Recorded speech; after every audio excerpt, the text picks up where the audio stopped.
ప్రియమైన దేవుడి బిడ్డలారా, నా ఆధ్యాత్మిక కుటుంబ సభ్యులారా, మీ అందరినీ పరిశుద్ధమైన వాక్య పరిచర్యకు ఆహ్వానిస్తూ ఈరోజు దేవుడు గొప్ప వచనాలను మనతో పంచుకోబోతున్నాడు. గొప్ప విషయాలను మనకి రివీల్ చేయబోతున్నాడు. ఇర్మియా గ్రంథము 33వ అధ్యాయము 3వ వచనము ఇలా సెలవిస్తూ ఉంది. నీవు నన్ను పిలుతువేని నీకు తెలియని అద్భుతమైన విషయములను మహాకార్యములను ఈ లోకము ఎరుగని యొక్క గొప్ప గొప్ప విషయాలను కూడా నేను నీకు తెలియజేసేదను అని వాక్యము సెలవిస్తూ ఉందండి. అయితే ఈరోజు దేవుడు మనకి ఒక గొప్ప విషయాన్ని తెలియజేయబోతున్నాడు. ఎందుకంటే మనం అడుగుతున్నాం కదా దేవుని, అయ్యా ఈ పరిశుద్ధమైన గ్రంథములందరి వాక్యము మాకు అర్థం కావట్లేదు తండ్రి, పరిశుద్ధాత్మ దేవుడా మాకు వివరించయ్యా అని మనము దేవుడి యొక్క సన్నిధికి వెళ్ళినప్పుడు దేవుడు ఇలా తను తానుగా గొప్ప వచనాలను వ్యక్తపరిచున్నాడు. అయితే అవేంటో ఈరోజు చూద్దాం. శిరాపుత్రుడైన యేసు జ్ఞాన గ్రంథము 3వ అధ్యాయము 4వ వచనము ఇలా పలుకుతూ ఉంది. తల్లిని సన్మానించువాడు నిధిని చేకొనినట్లే. మనందరికీ తల్లిదండ్రులు ఉన్నారు, అవునా అండి? ఎస్. మనము ఈ ఓల్డ్ టెస్టిమెంట్లో చూసుకుంటే, ఇదిగో తల్లిని తండ్రిని గౌరవించువాడు దీర్ఘాయుష్మంతుడవుతాడు, తన దేశములో సమృద్ధి కలిగి జీవిస్తాడు అని ఓల్డ్ టెస్టిమెంట్ పలుకుతూ ఉంది. మరి తల్లిని సన్మానించువాడు నిధిని చేకూరినట్లే అని పలుకుతూ ఉంటే ఇక్కడ వచనము, దేవుడు ఏది మాట్లాడినా, నిధి అని మాట్లాడినా, బంగారం అని మాట్లాడినా, ఏ వస్తువు గురించి మాట్లాడినా, ఇదిగో ఈ యొక్క భూలోక వస్తువుల గురించి, ఈ యొక్క భూలోక వస్తువుల పైన మీరు మీ యొక్క మనసుని లగ్నము చేసుకోకండి, పరలోకములో ఉన్న వస్తువుల మీద మీ యొక్క మనసును లగ్నము చేసుకోనండి అని పునీత పౌలు గారు కొరింథీయులకు రాసిన లేఖలో మనం చూసినాము, అవునా? ఎస్. అయితే ఇక్కడ నిధి అంటే దేవుడు పరలోక రాజ్యం గురించి కూడా చెప్తూ ఉన్నాడు. ఈ లోకం గురించే కాదు, పరలోక రాజ్యం గురించి కూడా చెప్తూ ఉన్నాడు, అవునా? ఎస్. అయితే తల్లిని సన్మానించువాడు నిధిని చేకొనినట్లే. మరి పరలోక రాజ్యములో మన యేసు ప్రభుల వారు తండ్రి కుడిపార్శ్వమున కూర్చొని ఉన్నాడు, ఆసీనుడై ఉన్నాడు, అవునా? ఎస్. అక్కడికి వెళ్ళాడు, ఉన్నాడు, లోకాధిపతిగా మనలందరినీ రాజ్యం ఏలుతున్నాడు. అదేవిధంగా ఈ భూలోకానికి మనందరం ఎలా జీవించాలో తెలియపరచడానికి వచ్చాడు అని మనం విశ్వసిస్తూ ఉన్నాము, అవునా?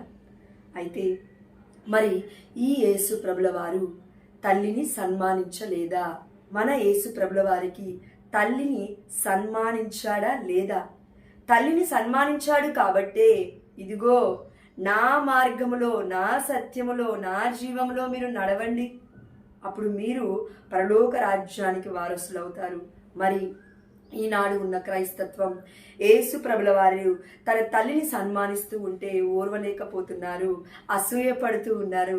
తన తల్లి గురించి గొప్పగా మాట్లాడుతుంటే ఎంతో మంది బోధకుల ద్వారా వారు చేసేది విగ్రహారాధన, వారు మరియతలని పూజిస్తున్నారు, వారు మరియతలని యేసు ప్రభుల వారి కంటే ఎక్కువగా పొగుడుతూ ఉన్నారు అనే మాటలు బయటికి వస్తూ ఉన్నాయి. ఎందుకు అనంటే ఇదిగో జ్ఞానము మనకి కొరతగా ఉన్నది కాబట్టి దేవుడు అడుగుతూ ఉన్నాడు, చెప్తూ ఉన్నాడు, అమ్మా నీకు జ్ఞానం కొరతగా ఉంటే, అయ్యా నీకు జ్ఞానం కొరతగా ఉంటే పరిశుద్ధమైన గ్రంథములందరి ప్రతి వాక్యము నీకు జ్ఞానాన్ని ఇస్తుంది. ఆ జ్ఞానాన్ని పట్టుకో, అప్పుడు నీకు ఈ పరిశుద్ధమైన గ్రంథములందరి వాక్యము అర్థమవుతుంది. ఈ లోకంలో, ఈ భూలోకంలో ఉన్న, ఫర్ ఎగ్జాంపుల్ ఒక గురువుని తీసుకోండి, లేకపోతే ఒక పాస్టర్ని తీసుకోండి, ఒక పాశ్రమని తీసుకోండి. దేశ దేశాలు, రాష్ట్ర రాష్ట్రాలు దేవుడి యొక్క పరిచయాన్ని గొప్పగా చేస్తున్నారు, అవునా అండి? ఎస్. అయితే నిన్ను బట్టి నీ తల్లిని ఎంతోమంది పొగుడుతూ ఉంటారు, బా ఎంత గొప్పది వారి తల్లి.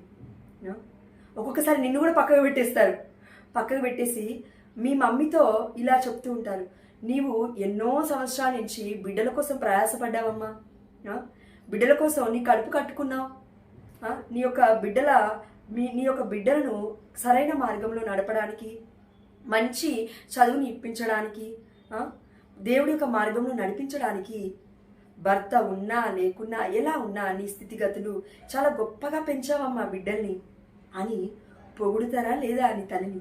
నిన్ను కొద్దిసేపు పక్కకు పెట్టేస్తారు, అంతే. అంత మాత్రాన నిన్ను తీసుకెళ్లి ఏ చెత్తకుండలో పడేసినట్టు కాదు కదా.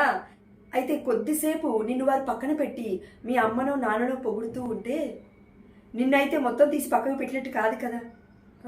నీ యొక్క గొప్పతనం నీది, వారి యొక్క గొప్పతనం వారిది.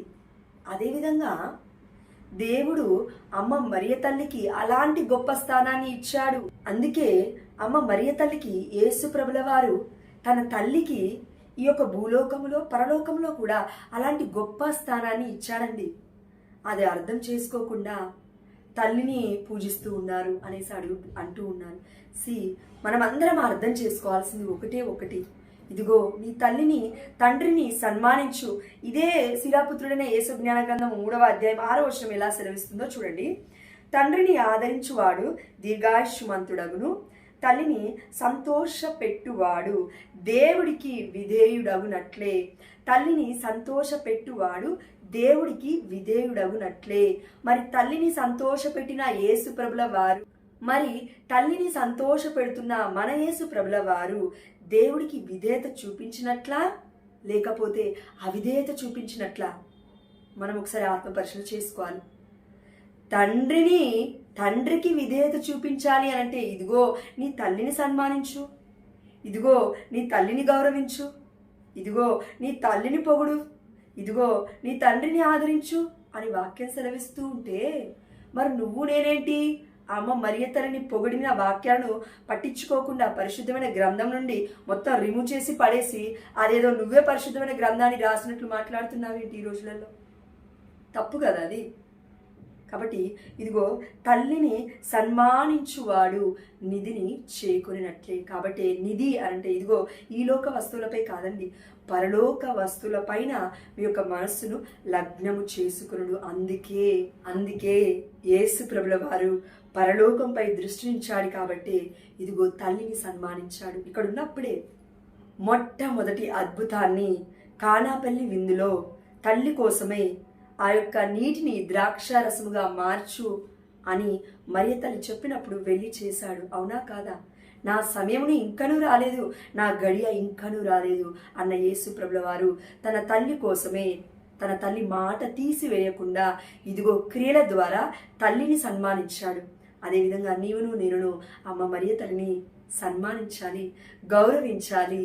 నీ తల్లిని నా తల్లిని ఈ భూలోకంలోనే మనం మదర్స్ డేకి లేకపోతే మనం ఏదైనా ఫీస్ట్లు వచ్చినప్పుడు గొప్పగా అమ్మ కోసం మాట్లాడాల్సిన సమయం వచ్చినప్పుడు ఎంతోమంది ముందు మాట్లాడుతూ ఉంటాము గొప్పగా. అంత మాత్రాన నిన్ను నువ్వు చంపేసుకున్నట్లు కాదే నీ తల్లిని పొగిడితే, నిన్ను నీవు దూషించినట్లు కాదే నీ తల్లిని పొగిడితే.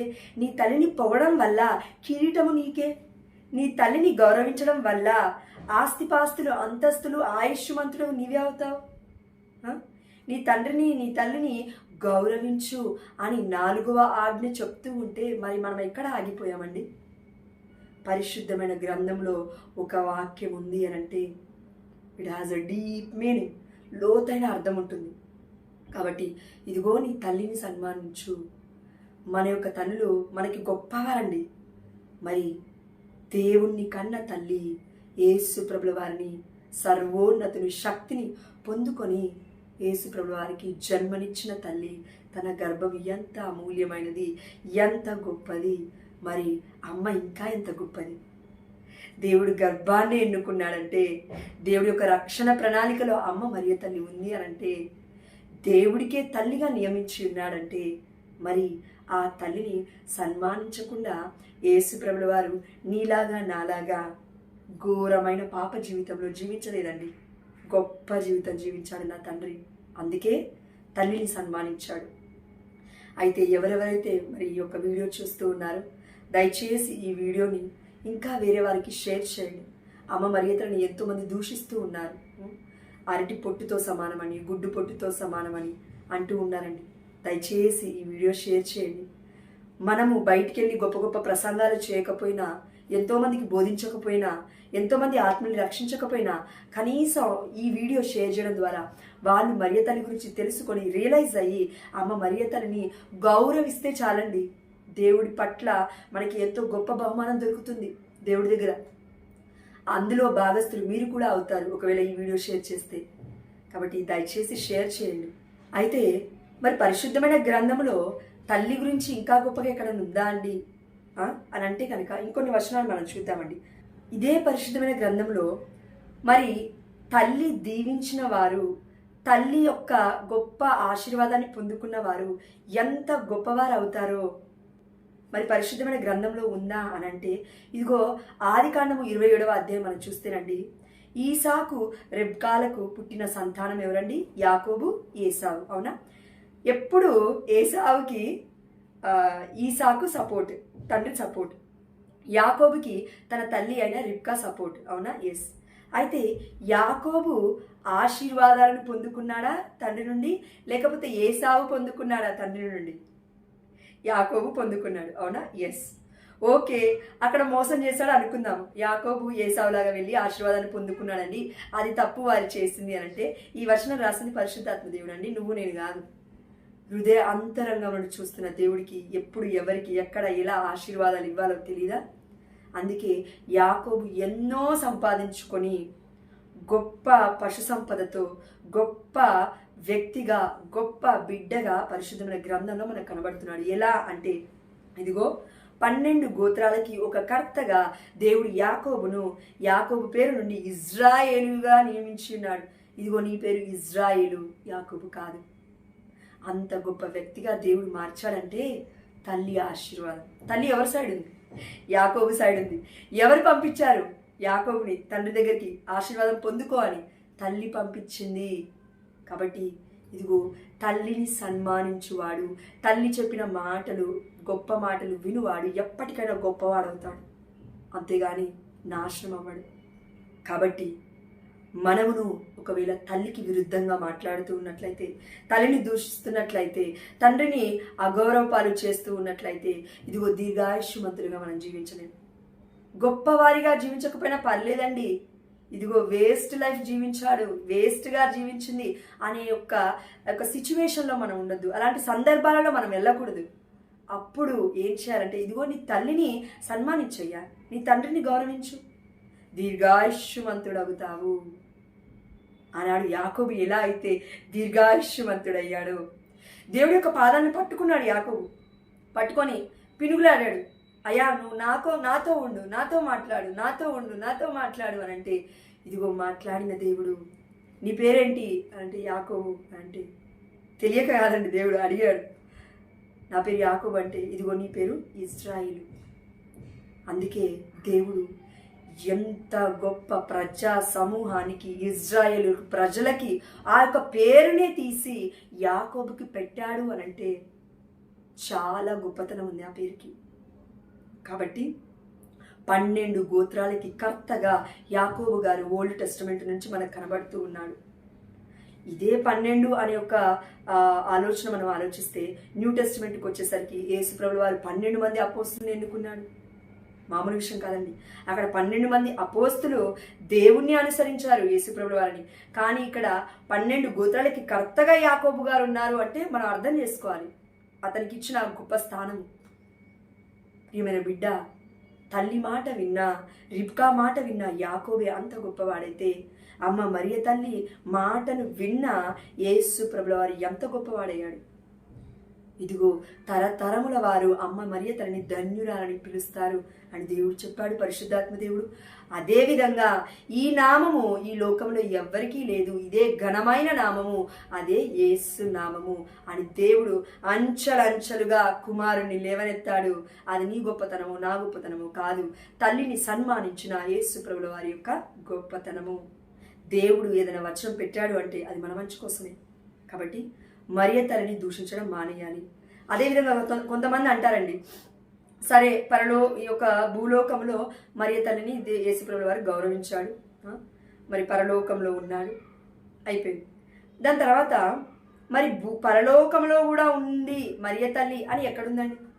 పరలోకంలో యేసుప్రభుల వారు తన తల్లికి మరి తన పక్కనే కూర్చునే స్థానాన్ని ఇచ్చాడని ఎక్కడుందండి? మరి కొంతమంది బోధిస్తున్నారండి అని అంటే కనుక, మనము ఏది చదివినా పరిశుద్ధమైన గ్రంథం నుంచి కదండి మనం చదివేది, అవునా? ఎస్.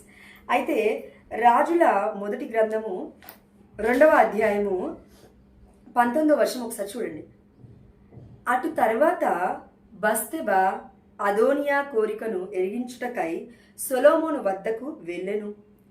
ఆమెను చూచి రాజు ఎవరు? సొలొమోను రాజు సింహాసనము దిగెను. చూడండి, సింహాసనము దిగెను అంటే గౌరవిస్తున్నాడు తల్లిని. తల్లికి నమస్కారము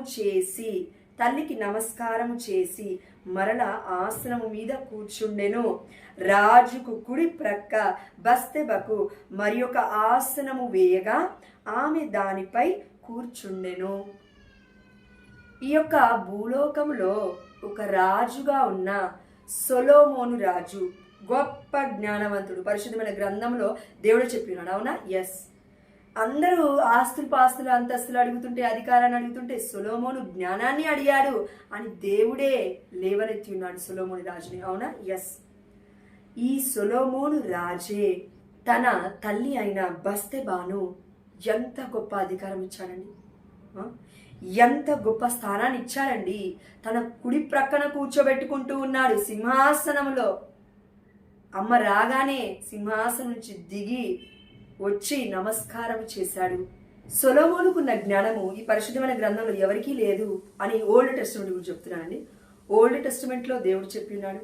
అదేవిధంగా న్యూ టెస్టిమెంట్కి వచ్చేసరికి యేసు ప్రభుల వారు సొలొమోను గొప్ప జ్ఞానవంతుడు, కానీ అతడి కంటే అధికుడను నేను ఇక్కడ ఒకడిని ఉన్నాను అని యేసు ప్రభుల వారు చెప్పారు న్యూ టెస్టిమెంట్లో, అవునా? ఎస్.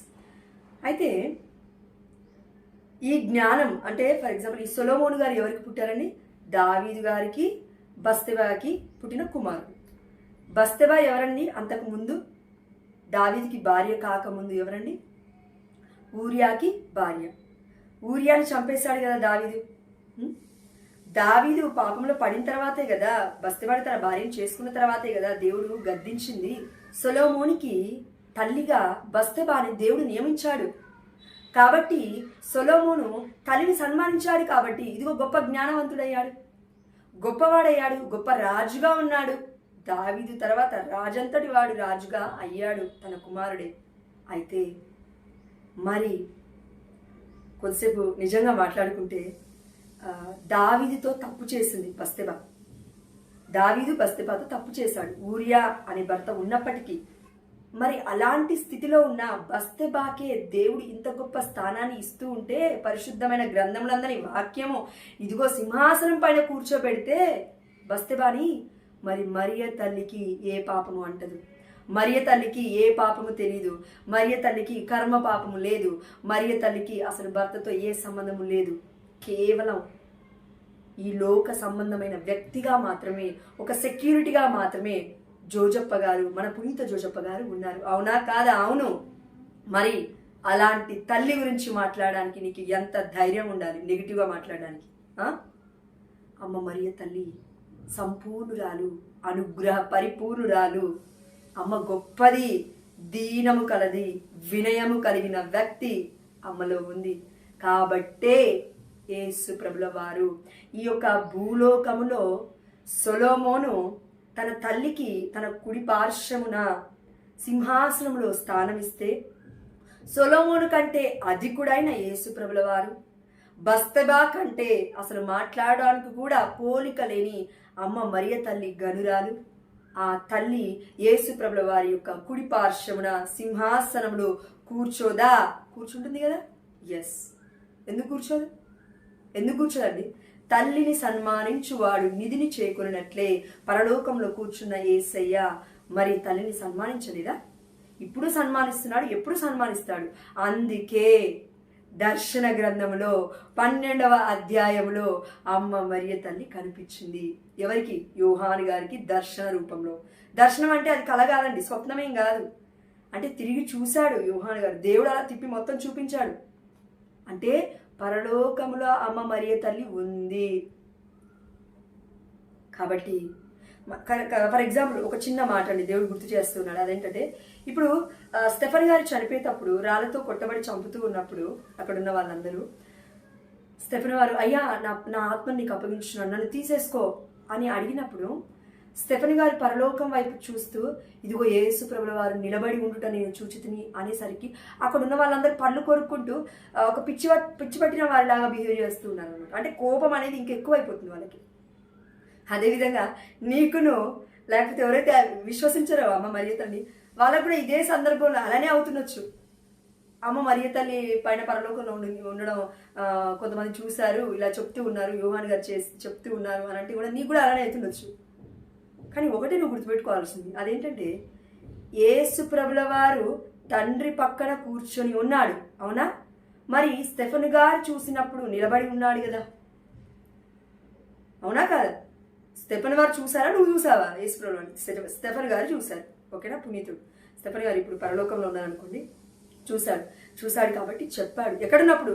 భూలోకంలో ఉన్నప్పుడే చెప్పాడండి. పరలోకంకి వెళ్ళిన తర్వాత ఏం చెప్పలేదు. మరి భూలోకంలో ఉన్నప్పుడే యేసు ప్రభువారు నిలబడి ఉండుట చూశారు స్టెఫెన్ గారు. అంటే మొట్టమొదటి హతసాక్షి, మొట్టమొదటి ఒక శిష్యుడు దేవుడి కోసం మరణించాడు. అందుకే యేసు ప్రభువారు నిలబడి ఉండొచ్చు, ఒక గౌరవార్థంగా చూపించడానికి అయి ఉండొచ్చు అనుకున్నాం. అవునా? ఎస్. మరి అలాంటిది ఒక శిష్యుడికే దేవుడు అంత స్థానాన్ని ఇస్తే, మరి మరియ తల్లికి, తనని కన్న తల్లికి, నువ్వు నేను ఒకరి తల్లి కాదు అని చెప్పుకున్నంత మాత్రాన యేసు ప్రభుల వారు ఏమి డైరెక్ట్గా భూమి నుంచి కిందికి వచ్చి పడలేదండి. ఒక చిన్న బాలులాగా అమ్మ మరియ తల్లి గర్భం నుంచే వచ్చాడు. 9 నెలలు అమ్మ మోస్తేనే వచ్చాడు. అవునా కాదా? ఎస్. ఇప్పుడు అమ్మని పొగిడినంత మాత్రాన యేసు ప్రభుల వారిని పక్కకు పెట్టేసినట్ట కాదు కదా. అదే కథోలిక శ్రీ సభ 2000 సంవత్సరాల నుంచి తన తల్లి కథోలిక శ్రీ సభ చెప్పిన విధంగా పాటిస్తూ ఉంది. మనమును పాటించాలి, పాటిస్తూ ఉన్నాము కూడా కొంతమందిని. కానీ ఓర్వలేని కొంతమంది వాళ్ళు, తల్లి అంటే పడని వాళ్ళు కొంతమంది ఉంటారు కదా. ఇప్పుడు ఎంతమంది ఎంత గొప్ప వాళ్ళైనా కూడా తన యొక్క ఇంటిలోకి వెళ్తే వారు ప్రీచింగ్ చేసేది ఒకటి, వారు వాక్యాన్ని బోధించేది ఒకటి, వారి యొక్క క్రియలలో మాత్రం తల్లిని ప్రేమించరు. అలాంటి వారు కూడా ఉన్నారు, బోధకులు. వారినే దేవుడు ఏమన్నాడు? కపట బోధకుల్లారా, కపట బోధకుల గురించి మీరు జాగ్రత్త వహించండి అని దేవుడు చెప్పాడు. అందుకే కాబట్టి కపట బోధనను మీరు నమ్మకండి. అమ్మ మరియ తల్లికి గొప్ప స్థానం ఉంది. అయితే దర్శన గ్రంథంలో 12వ అధ్యాయంలో ఉంది, అమ్మ మరియ తల్లి కాదు, ఇది వేరే అనేసి చాలామంది అంటూ ఉంటారు, వేరే మిస్లీడ్ చేస్తూ ఉంటారు. బట్ ఒక చిన్న ఎగ్జాంపుల్ నేను చెప్తాను. పరిశుద్ధమైన గ్రంథంలో ఉన్న యొక్క వాక్యం ఒకసారి చూడండి మీరు. దర్శన గ్రంథము 12వ అధ్యాయము, లేదు 11వ అధ్యాయము 19వ వచనం ఒకసారి చూడండి. దివ్యాందరి దేవుని ఆలయము తెరవబడెను, ఆ ఆలయమున ఒప్పందపు పేటిక కాననయ్యెను. అంతలో మెరుపులు, గర్జనలు, ఉరుములు, భూకంపములు, వడగండ్ల వానలు ప్రారంభమయ్యెను. ఆ ఆలయమున ఒప్పంద పేటిక కనబడింది. ఒప్పంద పేటిక అంటే మనందరికీ తెలుసు, ఎవరండి? పాత నిబంధనలో మనం చూసాము దివ్య మందసము. ఆ యొక్క దివ్య మందసాన్ని ఇప్పుడు దావీదు గారు నాట్యం ఆడారు కదండి దివ్య మందసం ముందు. అయితే ఆ యొక్క దివ్య మందసంలో ఎన్ని వస్తువులు ఉన్నాయి? 3 వస్తువులు ఉన్నాయి.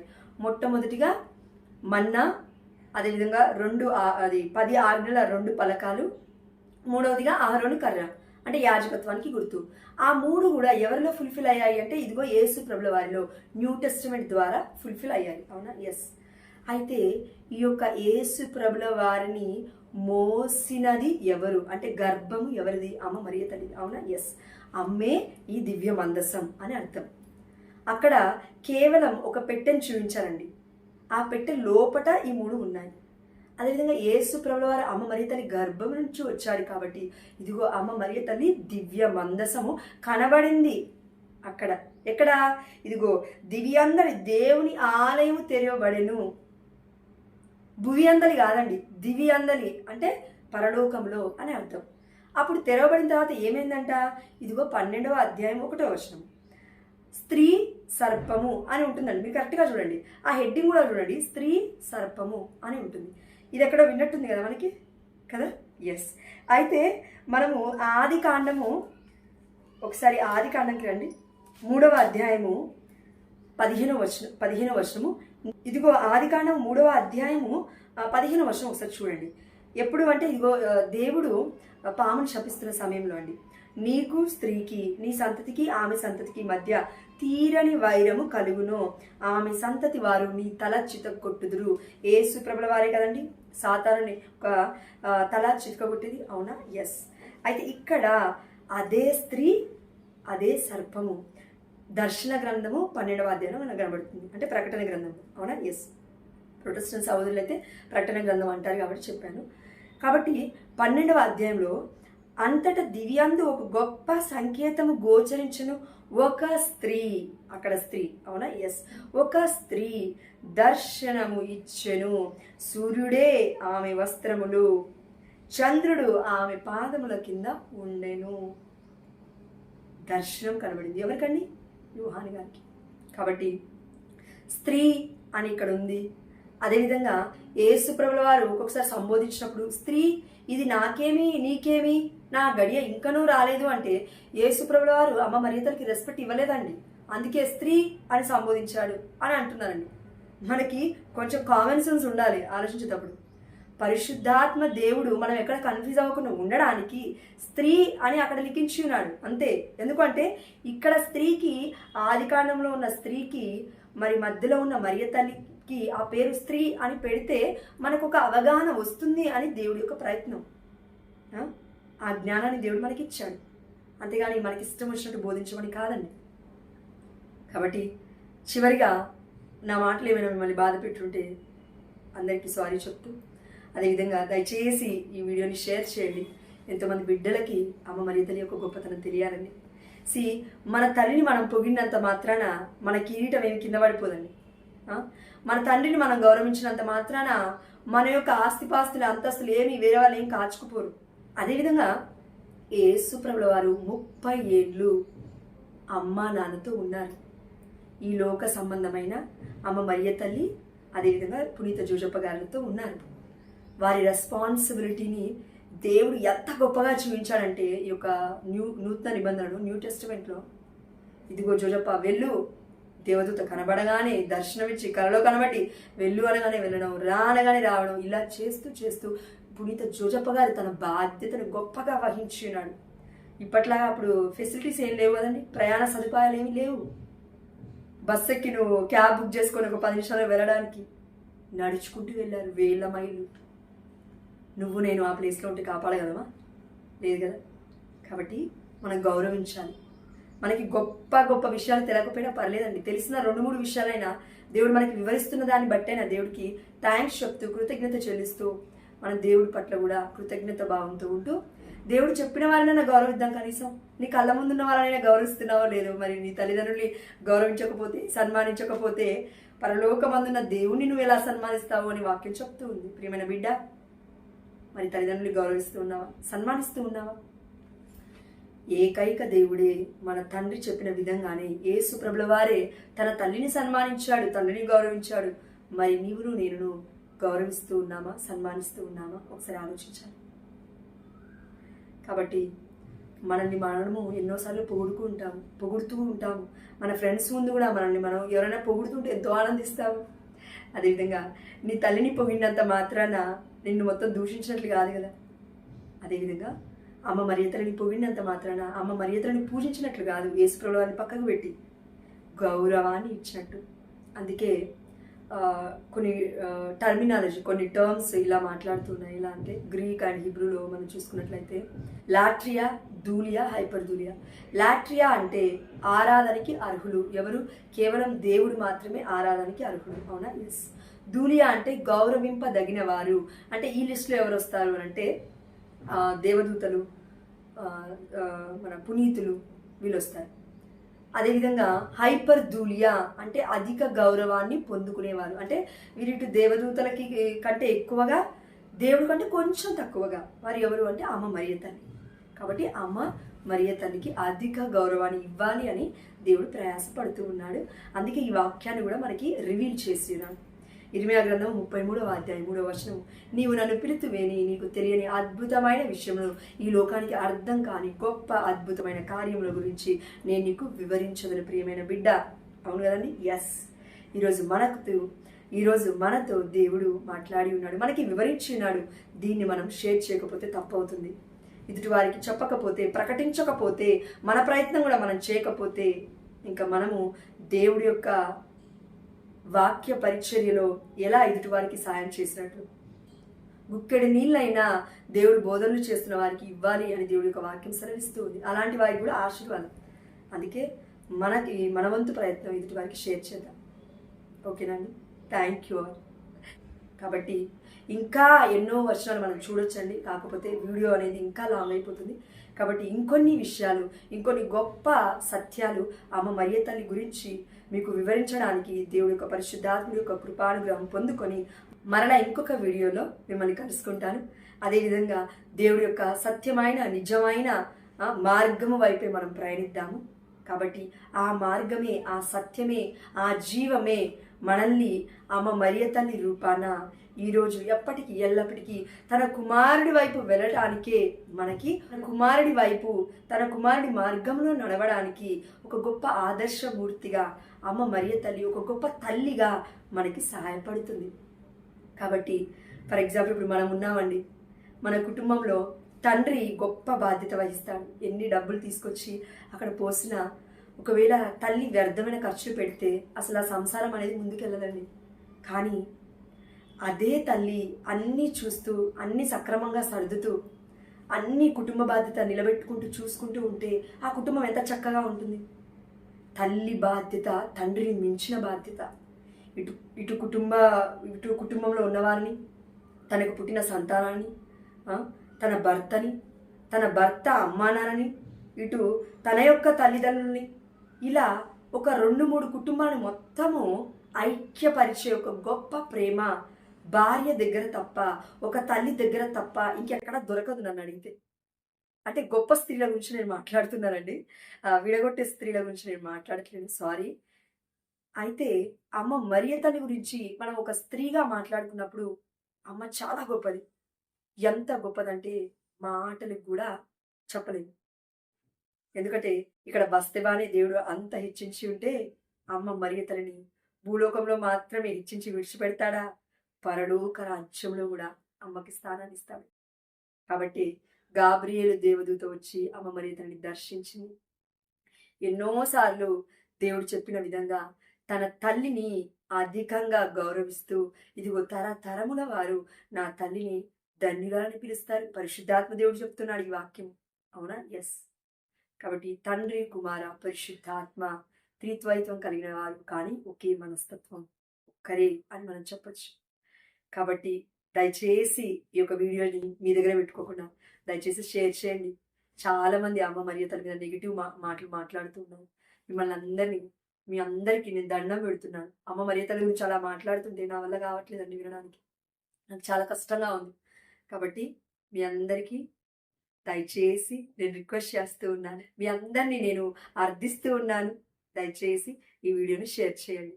అమ్మ మరియ తల్లి గొప్పతనం ఇంకా రానున్న వీడియోలో మనం మాట్లాడుకోబోతున్నాము. కాబట్టి అవి ఇంకా గొప్ప వచనాలండి. దయచేసి వీడియోని షేర్ చేయండి. మనతోనూ మన కుటుంబాలతోనూ దేవుడి యొక్క శాంతి సమాధానం మెండుగా నిండుగా ఉండునుగాక. మన ప్రతి ప్రయాణంలో దేవుడు మనకు తోడుగా ఉండి మనకిని మన కుటుంబ సభ్యులందరికీ ఆయుర ఆరోగ్యాలను, ఆర్థికమైన సమస్యల నుంచి మనందరినీ కాచి కాపాడి ఎల్లవేళలా సమృద్ధిగా దీవించునుగాక. ఆమేన్. హల్లెలూయా. Praise the Lord in Jesus' precious name. Amen. Hallelujah. Have a blessed day. Thank you for watching. God bless you all. Amen. Hallelujah.